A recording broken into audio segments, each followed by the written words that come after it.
5 जुलैला ठाकरे बंधूंचा विजयी मेळावा होणार आहे। वरळी डोम या ठिकाणी हा विजयी मेळावा संपन्न होईल तर राज्यभरातील कार्यकर्ते मेळाव्यासाठी मुंबईत दाखल होणार आहेत। याबाबत पुण्यातील शिवसैनिकांशी संवाद साधलाय आमचे प्रतिनिधी अमोल धर्माधिकारी यांनी। पाहूयात।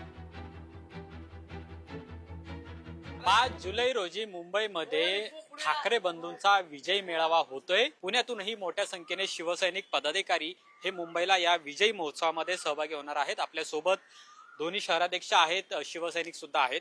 कशा पद्धतीची तयारी झालेली आहे तुमची? आज बैठक झालेली आहे, त्याच्यामध्ये नेमकं काय काय ठरवलंय?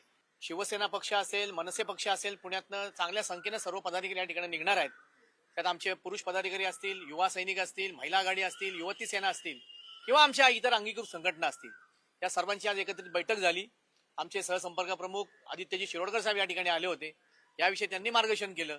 आम्ही दोन्ही शहर प्रमुख या ठिकाणी बोललो। या विषयाबरोबरच उद्धव साहेबांचा वाढदिवस सुद्धा आहे, तोही मोठ्या प्रमाणात साजरा अख्ख्या महाराष्ट्रामध्ये देशामध्ये होतो।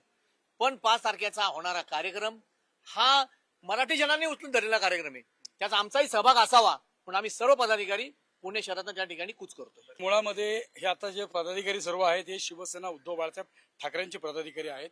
मनसेच्या लोकांशी आमचं बोलणं झालेलं आहे। आम्ही एकत्रित जाण्याचा प्रयत्न करू। सगळेजण म्हटलेत की आपण एकत्रित निघूया। आणि संख्या म्हणाल तर आज प्रत्येक मराठी माणसाच्या आत्मीयतेचा प्रश्न जो होता तो तडीस लागलेला आहे। दोन्ही बंधू जेव्हा एकत्र येतात तेव्हा अख्खा महाराष्ट्राच्या ज्या चेहऱ्यावर जे काय हास्य आहे हे हास्य म्हणजे नकली हास्य नाहीये, हे मनापासून आलेलं हास्य मराठी जनांवर आणि मराठी माणसांमध्ये जो आनंद आहे तो आनंद व्यक्त करण्यासाठी संपूर्ण मराठी माणसं असतील, महाराष्ट्रातली संपूर्ण महाराष्ट्रातली जनता असेल, ही जनता मुंबईच्या दिशेने 5 तारखेला निघणार आहे। ठाकरे हा ब्रँड आहे आणि मुंबई म्हणजे ठाकरे असं एक समीकरण आहे। आणि जर 2 भाऊ एकत्र आले तर अख्ख्या महाराष्ट्राला खूप आनंद होईल आणि तो आनंद तुम्हाला 5 तारखेच्या दरम्यान दिसायला मिळेलच। आणि सर्व मराठी माणसाची एकच इच्छा आहे की ह्या दोघा भावांनी एकत्र यावं आणि एकत्र कार्यक्रम घ्यावा। आणि मराठी माणूस त्याला मराठी माणसाला न्याय हक्क मिळवून देणारी फक्त हे दोघं भाऊच आहे, हे सर्व महाराष्ट्र माणसाला माहित आहे। ऐतिहासिक असा हा क्षण असणार आहे ज्या व्यासपीठावर दोन्ही राज ठाकरे आणि उद्धव ठाकरे बंधू आहेत ते आपल्याला एकत्र पाहायला मिळणार आहेत आणि त्यामुळे शिवसैनिकांमध्ये एक उत्साह सुद्धा संचारलेला पाहायला मिळतोय। कॅमेरामन तुषार नानावरेचा अमोल धर्माधिकारी, लोकशाही मराठी।